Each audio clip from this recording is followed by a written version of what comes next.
They've narrowed it down to Ollie Watkins and Benjamin Sesko, who they feel are the two best options who are left on the market.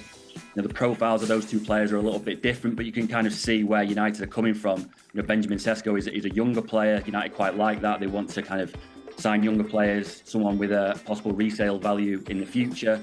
Ollie Watkins is older at 29, but is proven in the Premier League, and we've seen with what United have done so far in the market with Cunha and Mbeumo, they've specifically targeted players who are Premier League proven because they see that as an important aspect. So, two quite different players for that position. They will only pursue one of those. They haven't made a decision yet on which player to kind of step up their interest in. There is a little bit of concern about what kind of finances would be involved in those deals, but there is hope that whether it's Sesko or Watkins, there will be room for a little bit of negotiation, because obviously everyone will know that money is a little bit tight at Man United this summer. So there's no guarantee. I don't think that a striker will arrive, but United is certainly working hard on it.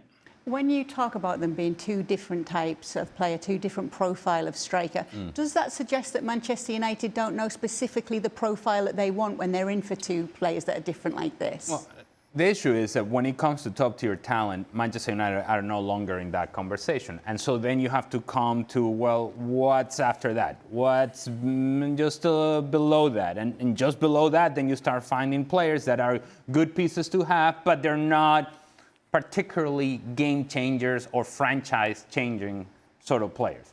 Again, you bring Ollie Watkins, it makes your team better. But does it make your team better to the point to where now you're contending for something important? Well, that's not the case. Benjamin Sesko, a player that there are a lot of things to like about him. There are a lot of things and attributes to like about him. He's a big man that can actually play well with his feet, that will look to be goal dangerous, and I think it's a player that can be more goal dangerous than whatever Manchester United have available. The other thing I would say about Benjamin Sesko is that if you're looking to play with him as a lone striker, so be it. But if you want to have players around him and him being able to combine, not the best in combining with a second striker, not the best in combining with people coming running from behind. He's thinking about one thing and one thing only, is that I'm going towards goal and I'm going to work in and around the 18-yard box. Should be a better header of the ball than he is as a tall, strong player. Not quite the case. Look, there's potential to Benjamin Sesko, but there's also a lot of inconsistency. It depends on what you want to focus on. He was part of the good things that Leipzig did, and he was also part of the issues for Leipzig this past season. Well, what are your thoughts on this subject, Mark? Well, I mean, I agree with both the guys. Profile-wise, they are different, different ages. I know that they looked at both in 2023, Sesko in the January and Watkins in the summer. With Watkins in particular, they were quoted £80 million by Aston Villa, so decided that it was too much. They went for Rasmus Højlund instead, and that was a mistake. But the situation with Højlund is they took a gamble on a player with potential to become a top player in the future, which is a little bit like the situation they'd have right now with Sesko. We know he's got potential, probably ahead of Højlund was when he came to United from Atalanta, but he's still not the finished product. And I don't think United are in the position right now where they can take a gamble on such a crucial position. So at this moment in time, Ollie Watkins is probably a better bet because he is Premier League ready. You know he's going to score the goals. Yes, he's older. And Rob mentioned resale value on Sesko. A club like Man United shouldn't be signing players because of resale value. Man United are one of the biggest clubs in the world, despite the fact they're not playing well right now. They should be signing players to win trophies and to make the team better. Resale value shouldn't really come into it, but that's where they're at. And one concern for me would be if they don't know yet which one is their target. They must have a priority. They must know which one is their favourite option. It can't just be a case of who's the cheapest, because they have to have a player that fits their profile. So it does feel a little bit like not making up as he goes along, but just kind of spinning plates in the air and seeing which one drops on the floor first and which one smashes. So it's not ideal, but they're two very good strikers. But I think right now Watkins would be a better option because he's ready-made and Premier League ready. Rob, word is that Gianluigi Donnarumma could be leaving PSG. Is there any talk of him potentially coming in at Manchester United? He's a player that's been linked with him in the past. He's been linked again this summer. United do have an issue with their goalkeeper. Andre Onana has come in and has had an up and down 2 seasons, I think is the best way to put it. So he's made an awful lot of mistakes, an awful lot of good saves, but lots of the fans think that he's just far too inconsistent and makes too many big mistakes to be United's first choice goalkeeper. United did make a loan offer for Emi Martinez at Aston Villa, an offer that was swiftly turned down. Villa said that they weren't in the mood to enter any negotiations unless it was for a permanent deal for around sort of 30 or 40 million. United decided that was probably too expensive.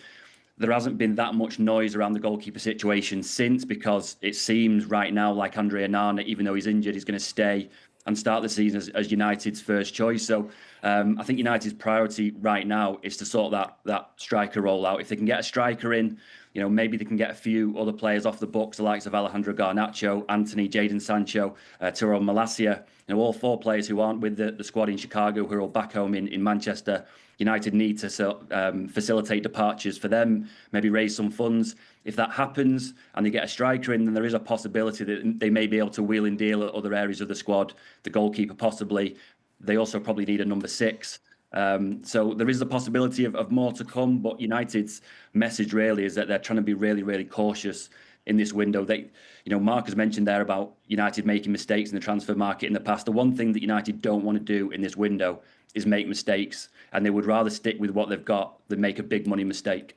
So, Mark, that would mean you would start the season in the goalkeeping position without Onana and without a new keeper coming in. Is that a concern for Manchester United? Absolutely, because they've identified they need a goalkeeper. They wouldn't have made a move for Emi Martinez if they didn't think they needed a goalkeeper. So I think they'll sort that situation out, because Rob's talking about mistakes. Sometimes a mistake can be doing nothing. And if United do nothing in the goalkeeping department, that'll be a mistake, because Onana's not good enough. Bayande is less good enough. Tom Heaton actually is he's probably the best goalkeeper in the books, but he never plays. I think he's 40 now, so Amorim clearly doesn't trust him. The situation with Donnarumma is interesting, because PSG are about to sign Lucas Chevalier, top rated young goalkeeper, and Donnarumma's got a year left on his contract. I do wonder whether United are being used a little bit to kind of promote Donnarumma's availability. He's a great goalkeeper, Donnarumma, but in terms of his feet, I don't think he's good enough for the Premier League in terms of what United want to do. I just don't think his distribution is what a top Premier League club needs. But he's a great goalkeeper, but he won't come cheap.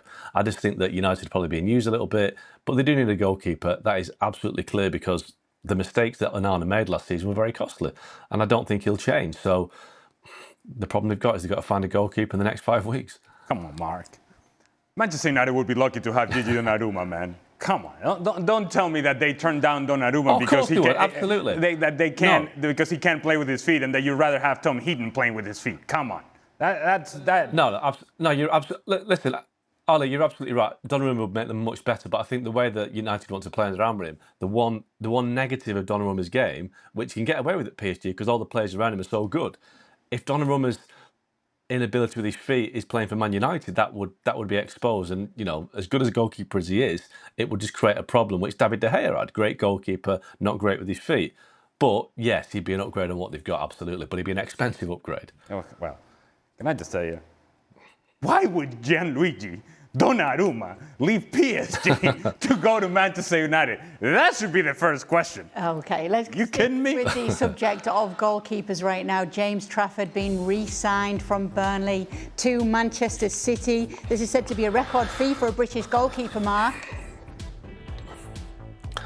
Yeah, well, obviously he was at City until a couple of years ago, went to Burnley, and Newcastle made an offer, £27 million last week, but part of the deal that took Trafford to Burnley was that City would have a matching clause, so they were able to match Newcastle's bid and leave it up to Trafford, and Trafford has decided to go back to City. That will mean Stefan Ortega will probably leave. They'll keep Ederson, whose contract expires next year, but I've been told that City really think that James Trafford can push Ederson to become the number one.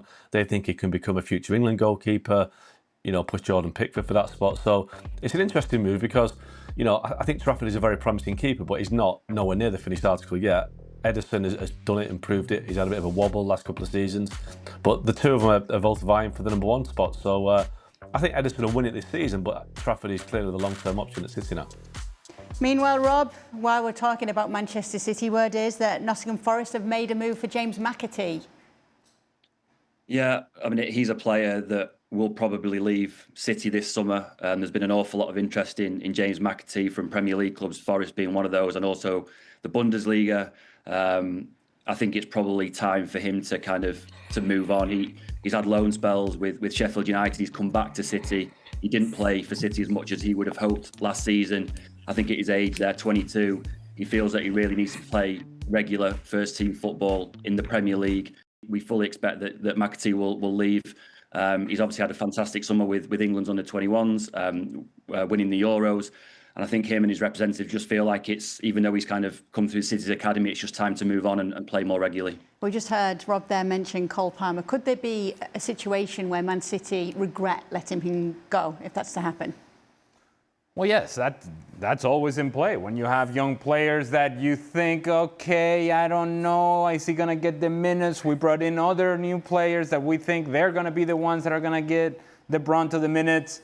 And somebody's got to go. Somebody's got to make space. And yes, in this case, the first name that came to my mind when we were about to talk about this subject and McAtee is, well, Cole Palmer. And that has to be fresh. That has to be fresh in Pep Guardiola's mind. It has to be fresh in Manchester City's mind, that we let this guy walk out the door and look at what he has become. Could he have become that in our club? Well, that's an answer that we'll never actually be able to find, because Manchester City decided to move from Cole Palmer. Are they going to be doing or making the same mistake with James McAtee? And is James McAtee that sort of player, and does he have that sort of potential? That also is a different question. I understand the perspective of the player in this case, that, yeah, if he didn't get enough minutes last season, when everything was falling apart for Manchester City, I don't see how he gets the minutes that he wants in a season in which it feels like Manchester City are going to be back to close to their best or near their best. Yes, let's continue the conversation with Manchester City. Jack Grealish has returned to training. Doesn't appear to be in the plans for next season, though. How is moving him on going, Rob? Well, slowly is the honest answer, because everyone will know again that he was left out of the squad for the Club World Cup in June. The idea was that he would kind of go away, his representatives would go and kind of generate some interest in him, and the hope was that he would kind of be moved on before pre-season training. Obviously, that not happened. He's back with the City squad. He was back training with them on Monday. City have taken a different approach with Jack Grealish than say United have with the likes of Garnacho. United have very, very clearly said that Garnacho is not part of the plans. He's been left at home. He's not on the pre-season tour. That's not the approach that City have taken with Grealish. They've welcomed him back into the group. And when we spoke to Pep Guardiola at the Club World Cup, we asked about Jack Grealish, and he did leave the door open. He said that Jack probably needs to play regularly. He wasn't getting that at City. We think that the best thing for him right now is to move on. But if that doesn't happen, they're more than welcome. They're happy to welcome him back. And there will be an onus on Jack Grealish to use his pre-season schedule now to maybe work his way back into Pep Guardiola's plans. That's not the impression that we get from City. City still expect him to leave. They think that perhaps clubs the likes of West Ham, Everton, will come in with loan offers towards the end of the window, kind of wait it out and see what's going to happen, and maybe make late moves. But while Jack Grealish is a City player, there is always that prospect that he could be welcomed back and work his way into Pep Guardiola's plans. There hasn't been any kind of breakdown in the relationship between Jack and Pep. And while he's still at the club, there is always that option that he could kind of rejuvenate his career at City. Could you see him rejuvenating his career and getting back to the player that he was? I'll tell you how you rejuvenate your career. You're more productive. Those numbers we just show there for Jack Grealish. And I know, and I've heard this whole thing about Jack Grealish, how good he is in the group and the locker and this and that. Okay, that's great. But productivity. And those numbers tell you a whole lot about Jack Grealish and how he has come up short in what the expectations were when he came to Manchester City. And again, I'll go back to the same reasoning I just had about James McAtee. Last season was awful for Manchester City. Awful. They were looking for answers, searching for answers everywhere. And as they were trying to find answers everywhere on the field, Jack Grealish didn't seem to be a viable option for Pep Guardiola, consistently so. That sends a really strong message to the player. And so while I understand that if he's hanging around, if he's still here, yeah, there's potential that maybe he has a renaissance, a rebirth, or somehow he finds it. He may find it. I just don't think that he's finding it at Manchester City. What do you think the future looks like for Grealish yourself, Mark? Well, Everton are an interesting one. David Moyes has said over the weekend that he thinks they need 10 more players, and Grealish is a player that they really like. But I think Everton have got a bit of business to do before they kind of get the cherry on the cake with Grealish. But I think the situation with Grealish is he's a player that will just want to play. And a lot of players will sit around and demand that they get paid their full money and decide they're not going to until they get their payout. I think Grealish is different in many ways. I think he just wants to play. He's had 2 really difficult years since City won the treble, missed out on the Euros with England last year. I think obviously right now he's got a real outside chance of getting to the World Cup with England next year. But if he gets the right move, Everton maybe, a West Ham, maybe Newcastle, these clubs that have been linked with him, I think he could just about get back in the squad, but he has to play and he knows that. And City brought in Shirka, they've had Marmoush in the January window, they've got Phil Foden that's going to come back this season. It's going to be really hard for him to play at City. I think he knows he has to leave, and I think he'll get a move. He'll get a move because he wants to move, he wants to play, and that will make it a lot easier. But Rob's right, it will take a while. I think it'll be last week of the window when clubs are looking at what they've got and thinking, right, now's the time to make a move, and that's when it'll probably happen. Okay, well, let's let Rob Dawson make like Bruno Fernandes and go and enjoy the delights of Chicago. Well, he's going to enjoy the carnival ride he's got in the background there. Yep, maybe that is what we always think of Manchester United's season, and maybe another one of That's those. what I think of Rob Dawson, a carnival ride. So much fun. Thanks for being with us, Rob. Mark Ogden, however, we're keeping around with us. He'll be on the latest edition of Extra Time, where Jan and the Fish has come back out again. We always love a bit of that. Check it out over on our YouTube channel. Kylian Mbappe will officially wear the number 10 for Real Madrid next season, with Luka Modric moving on. Here's some of the names that have worn it before him. Obviously, Luka Modric stand out in the number 10 shirt. Mesut Ozil had a very good run in it as well. Luis Figo wore it all the way back to the likes of Michael Laudrup and Ferenc Puskás as well. Can he live up to this number, and how does he compare to those that wore it before him, Ali Moreno? I think he can live up to it. I must say, a few players there that you think wearing the number 10 jersey for Real Madrid, and Robinho. I left a few out, as you all see from my... Snyder, I don't know. Look, Kylian Mbappe will be evaluated not only by the goals that he scores, but by the titles that he wins, more importantly, with Real Madrid. He scored a bunch of goals last season. He was productive. You can't say that he had a bad season. But if Real Madrid doesn't achieve the goals that they set for themselves, then it's a bad season. It's a bad season. The numbers will tell you otherwise. Individually, yes, he was very productive. But needless to say, when Real Madrid has what we think is a down year, then everybody is part of that referendum. Everybody is part of that issue. Everybody's part of the problem. And in the case of Kylian Mbappe, I imagine that he's going to score a bunch of goals again. And I have no doubt that that will be the case this season for Real Madrid. But what I need to see from Kylian Mbappe is something different other than the goals. And I wasn't about to say other than just the goals, because the goals are the most important thing that he can do for this team. But there's another aspect to the game, especially with Xabi Alonso as the manager, who likes and demands his attacking players to press the ball. And it doesn't mean that he has to chase all over the field. All he has to do is to give a clue to the players that are coming behind him as to where the next pass is going to be. So chase enough so that you can shade the play one way, and it allows then Bellingham to go press the ball correctly, and it allows Vini to go press the ball correctly as well. Vini, by the way, also has to press the ball. It allows the players coming from behind to know where they can go and press, so that they can get not necessarily to the first pass, but they can get to the second pass and recover the ball in an advanced position. Now, nobody's going to sit here next year and ask the question, did Kylian Mbappe pressure enough with a number 10 jersey? No. People they're interested in the productivity, and he will have productivity. But the only way that this becomes a good season for Real Madrid is that he has the goals, but he's also willing to do the work on the other side of the ball. They do that, Real Madrid has enough talent to win La Liga and to win whatever they think they can win this season. If not, they'll find problems like they did in the Club World Cup.